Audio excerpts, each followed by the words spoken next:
All right, guys, let's wrap up tonight with a look at an interesting experiment by ESPN.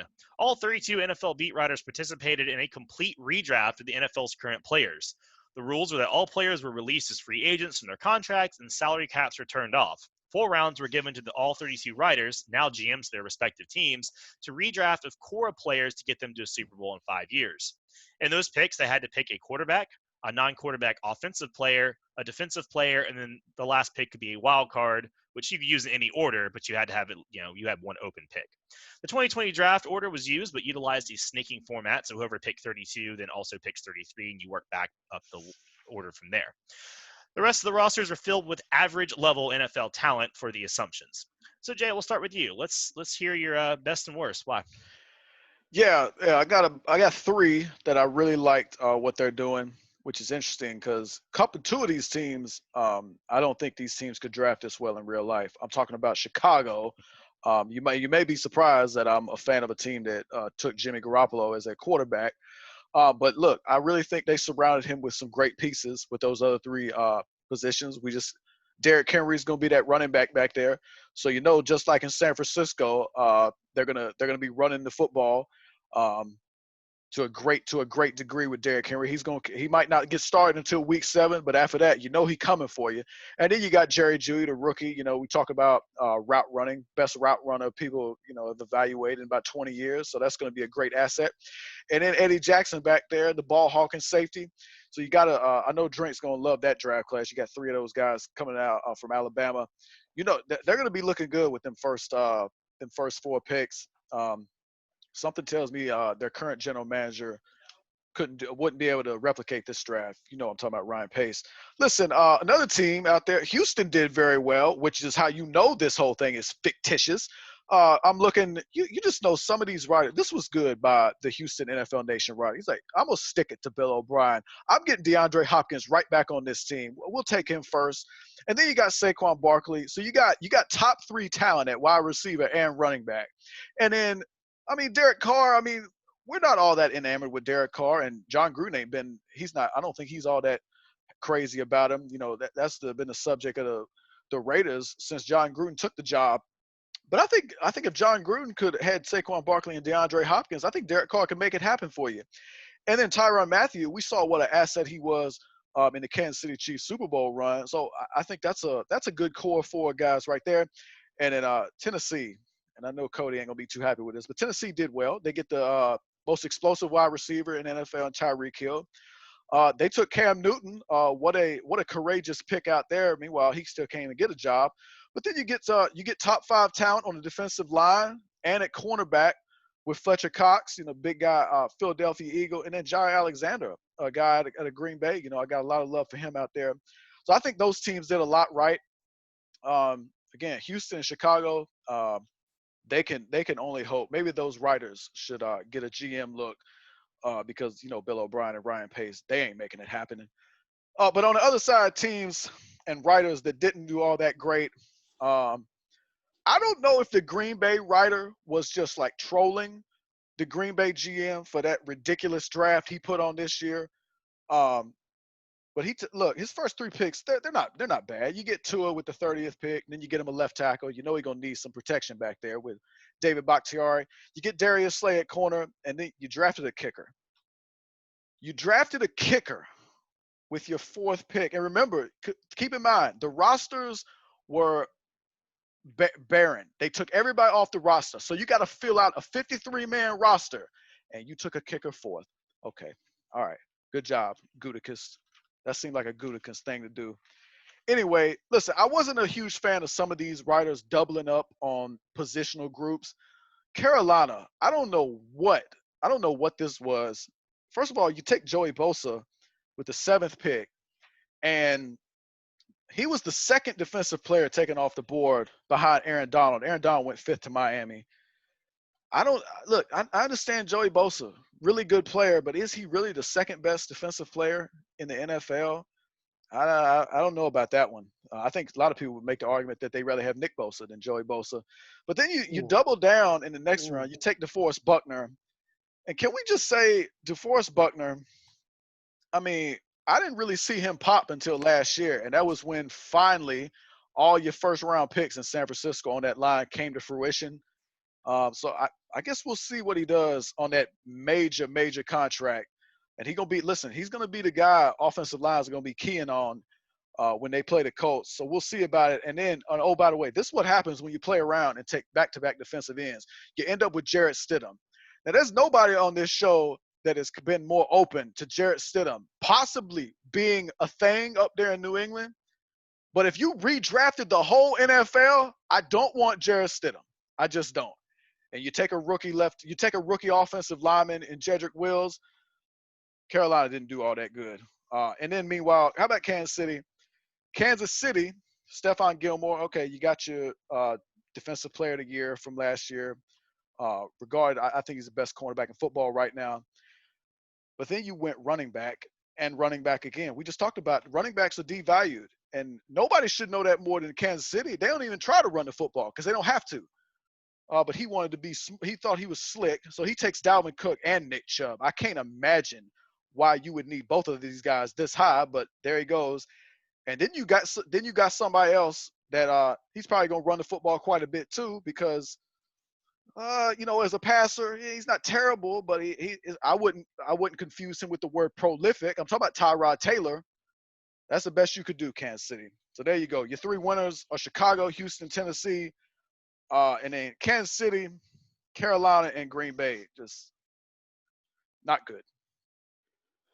So, you know what I'm saying? Hey, listen, no disagreements with Jay's teams that didn't do, all that hot. So I'm not going to reissue that. He made that pretty clear. He gave us the pretty clear cut, answer to that. And I like what he said about Green Bay because that's just Green Bay can't catch a win if you threw it to them. Like, this is ridiculous. Like, I don't know what we're talking about. Look, they need to change their name from the Packers to something else because they need to pack up their boxes and get up out of town. But here's the deal. Hey, my three. Real quick, you will notice Jordan Love wasn't a part of this, by the way. Just want to throw that in there. Oh, yeah, he wasn't, huh? Look at that. First-round pick. Look at that. All the other first-round quarterbacks made it. Not sure Jordan Love, huh? Ain't that something? So here's the gist, all right? My first team is Detroit Lions. Look, here's the deal. Look, they've been the lovable losers that they've been. But here's the deal. Hey, we get the redraft, so we get to hit the reset button. Holla at your boy. So, Detroit Lions, all right, they got Lamar Jackson, all-pro. You know what it is, MVP. Holla at your boy. Throw it. Hey, you can't catch me. And hey, I got to wear different color clothes because, my dark skin. And then we're going to go over to – they drafted DJ Moore, like young stud out of Carolina. You must say, behind Christian McCaffrey, this guy has been doing some work. You add him with Lamar Jackson. I'm going to tell you this right now. DJ Moore is the best wide receiver Lamar Jackson had thus in his career right now. So even if you don't like DJ Moore, you got to say he's better than what Lamar Jackson had. Then let's go over to the defense. Did I say all-pro? Hey, we had Derwin James. He was on a good trajectory. Then he got hurt. I think at some point we will see him as an all-pro in that safety department. And then we ended up with Tre'Davious White. Do I need to say more? We know what he do. We know how he get down. Now, to Jay's point about doubling up, I don't have a problem with doubling up. And I don't necessarily consider this doubling up because on paper they play two different positions. But I do understand what he means when he say about doubling up. And did I say doubling up? I think I said doubling up. Let's go on to the Baltimore Ravens. Now, here's the deal. They went with Matt Stafford. And I know what people say. Matt Stafford, he ain't won nothing. But you also can't name me three of his running backs. All you can tell me is Matt Stafford and Calvin Johnson. You can't go no farther than that. You can't give me nothing better than that. So before we beat up Matt Stafford, let's remember the dude didn't have a lot. Then here come Bob the Builder in town. That's another conversation for another day. I'll let your boy. Now, he would have the luxury of throwing to one Julio Jones. We know what time it is. All-pro, top 5. Holla at your boy. You know what it is. I can put 400 receiving yards on you if I got to. Holla. Matt Stafford, I'd have died and went to heaven. And then let's go ahead and roll over to the defense side. One J.J. Watt. We know what it is. I'm delivering Papa John's right to your front door. You know what it is. Hey, when this guy's on his game, all-pro, 2-time defensive player of the year, You know what it is, baby. And then we're going to round it up with one Stephon Diggs. Now, I want to reiterate what Jay said. The Baltimore did double up on wide receiver. You know, I'm not terribly mad at it. Stephon Diggs, Julio Jones, Matt Stafford will finally get, you know, the praise that we once thought he was going to get when he was a number 1 overall draft pick back in the day. So long ago, I got to blow the dust off. And then we're going to go over to the Los Angeles Rams. Now, we know this is a fantasy format, you know, because in all reality, Los Angeles Rams going to be something that you wipe your shoes off on. You call it what you call it, but they're not going to be this good. But, hey, why not go ahead? And then, did the Rams mess up a fantasy too? Maybe they did. So here we are having a good time with fantasy, and then here we go. They get Christian McCaffrey. You already know how we feel about Christian McCaffrey. That's neither here nor there. Fantastic pick. But then we get Jared Goff.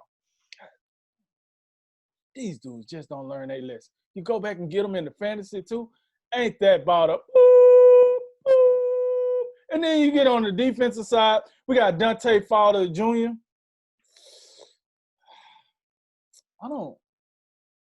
Well, I mean, he's a good player, but you know, after that 1 year, whatever. But then they went and made up for it with Bobby Wagner. We know what Bobby Wagner bring. All pro, been locking down the middle of that Seattle defense since, you know, et cetera, et cetera. Don't let that get too far ahead of you. But listen, we see that those are my 3 teams. I don't want to hold it up too long. Like I said, I agree with Jay with those sorry piss poor teams that he named with the Packers at the top of the build. All right. So yeah, I went with Detroit, Baltimore, and Los Angeles. Yeah, well, unfortunately, I was trying to be a little different here, but Drink kind of, we were thinking the same wavelength, I guess, as I also the Lions is my favorite out of this. You know, when you think about this format, you know, again, what they had to do is they had to take the 4 players, make your little core of elite players, and then the rest of your roster is just average NFL talent. So I'm looking for guys that can do more than one thing for me. Lamar Jackson, other than being, you know, the reigning MVP and being a great quarterback, you know, he also can dynamically change your run game. Like we just talked about in the last segment, Baltimore ran almost 60% of the time this past season. Triple option, run pass option. I mean, he adds an instant amount of rushing attack to your offense that you wouldn't have otherwise. So I don't have to waste my time going to get a running back. I can use whatever serviceable back I get, and Lamar Jackson can enhance my running game. Derwin James, another guy, Swiss Army knife all over the field. Derwin James can come up. He can lay the wood on a running back and then go cover wide receiver the next play like there's nothing to it when he's healthy. So if I got a pretty lackluster, average Madden core gold player defense, you know, I want a Derwin James back there to be my X factor. You know, Tre'Davious White, solid corner, maybe not the best in the league, but he's definitely a solid, you know, top 10. Put him on a guy, he's going to do his job and do it well. And DJ Moore, man, just the value in that 4th round. Hey, I'll take it all day. So to me, yeah, hey, I'll agree with Drink the Lions. Hold on. I'm sorry, Cody, but I gotta say this. I think you've been a tad bit disrespectful to Tre'Davious White. Like, I don't think you can name 4 cornerbacks that's better than him at this moment right now. I think gotta say top 5. Yeah. Okay. Yeah, he definitely should be in the top 5 conversation for sure. Fair enough. Let's not be just disrespectful, man. Yeah, I mean, other than Gilmore and I guess Ramsey, I don't know, I've heard from him in a while, but yeah, fair enough. Yeah, no. So even better. I mean, it makes it even better. Fair enough. Thank you for strengthening his argument. Thank you. I appreciate you. You're really looking out for me here. It was the same argument I had. I had to say something. You know what I mean? You're right. The other 2 I saw in here I liked a lot for the good side was Seattle, a little underrated. They got Mike Evans and they got Jalen Ramsey. So I always think you need a wide receiver. You guy can cover wide receivers. And then Big Ben, little old, but they're going for the win now. And they also got DeMarcus Lawrence, prime pass rusher. So you get a prime corner, prime pass rusher, prime wide receiver, and then a quarterback that can hopefully kind of use his experience, kind of get you over the hump. And then also, I did agree. I liked Houston a lot too. You know, Derek Carr, but with those kind of weapons, I think they'd be all right. You know, for the dislikes, I'm going to say Miami. I didn't like what they did here. I can't condone having the 5th overall pick in this redraft, and you take a defensive tackle. I mean, I get Aaron Donald is an anchor and a disruptor, like pretty much no one else in the football field, but I can still game plan Aaron Donald pretty easy. I can't game plan a top 5 quarterback as easy as I can Aaron Donald. You know, if it was maybe 15th or 10th even, I could go, okay, maybe if the elite quarterbacks are off and we're in that tier 2, that Kirk Cousins range, you know, maybe. But top 5, man, come on, Miami. You gotta get a franchise quarterback. You got to get a guy who can win you a Super Bowl because that's the ultimate goal of this experiment. and can't go with that. And then you go with a running back in round 2 with Zeke, and again, great running back, but running back, I mean, maybe not. And then you go back to Kirk Cousins in round 3, and Kevin Byard rounds it out. I don't know. I just didn't think they did a very good job with that. There was a lot more value left there. And then also, I'll agree with Kansas City, 2 running backs. What are we doing? And then the Chargers, they took Ronnie Stanley, Zadarius Smith, Daniel Jones, and Brandon Brooks, and just, I don't know, a guard. I mean, could there be, you took 2 offensive linemen. I mean, offensive tackle, you want to sell me on Ronnie Stanley, that's fine. But going back for a guard, I mean, unless you're going to run that same side every time or something, I don't know. I would have probably taken a skill position player and just hope my average talent can run off that. So, yeah, those are my 3 winners and losers from this. Fun experiment, though.